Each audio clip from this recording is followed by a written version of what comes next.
विद्यार्थी मित्रांनो, तुम्ही तासनतास अभ्यास करता, पण दुसऱ्या दिवशी पुस्तक उघडलं की वाटतं, अरे काल एवढं वाचलं पण आठवत तर काहीच नाही. जर तुमच्यासोबत असं होत असेल तर समस्या तुमच्या बुद्धीत नाही, तुमच्या अभ्यास करण्याच्या पद्धतीत असू शकते. चला आज जाणून घेऊया यामागची 5 महत्त्वाची कारणे. नंबर 1, फक्त वाचत राहणे.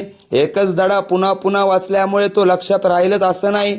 वाचा, पुस्तक बंद करा, स्वतःला प्रश्न विचारा, उत्तर आठवण्याचा प्रयत्न करा. यालाच ॲक्टिव्ह रिकॉल म्हणतात. नंबर 2, रिव्हिजन न करणे.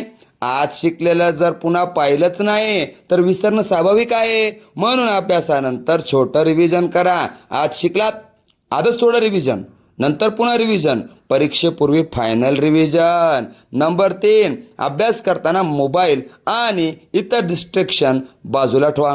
पुस्तक समोर असतं पण लक्ष मोबाईलमध्ये असतं.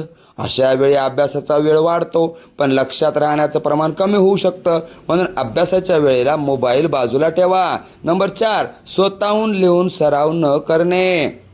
विशेषतः मॅथ, सायन्स आणि ग्रामर सारख्या विषयासाठी फक्त वाचन पुरेसं नाही. प्रश्न सोडवा, उत्तर लिहा, चुका तपासा. जितका योग्य सराव तितकी चांगली तयारी. नंबर 5, स्वतःची चाचणी न घेणे. सगळ्यात महत्त्वाची गोष्ट, अभ्यास केल्यानंतर स्वतःला विचारा, मला खरंच हे येतंय का? पुस्तक बंद करा आणि 5 प्रश्न स्वतःला विचारा. जर उत्तर देता आलं तर तुमचा अभ्यास योग्य दिशेने चालला आहे. विद्यार्थ्यांनो, read, recall, writing, revise and test म्हणजेच वाचा, आठवण्याचा प्रयत्न करा, लिहा, रिव्हिजन करा आणि स्वतःची टेस्ट घ्या. विद्यार्थी मित्रांनो, तासनतास अभ्यास करणं महत्त्वाचं नाही, योग्य पद्धतीने अभ्यास करणं महत्त्वाचं आहे. आजपासून एक गोष्ट नक्की करून पहा, फक्त वाचायचं नाही, वाचलेलं आठवायचं आणि लिहायचं. हा व्हिडिओ उपयोगी वाटत असेल तर लाईक करा, तुमच्या मित्रासोबत शेअर करा आणि अशाच अभ्यासाच्या टिप्ससाठी सक्सेस स्टडी हबला सबस्क्राईब करा.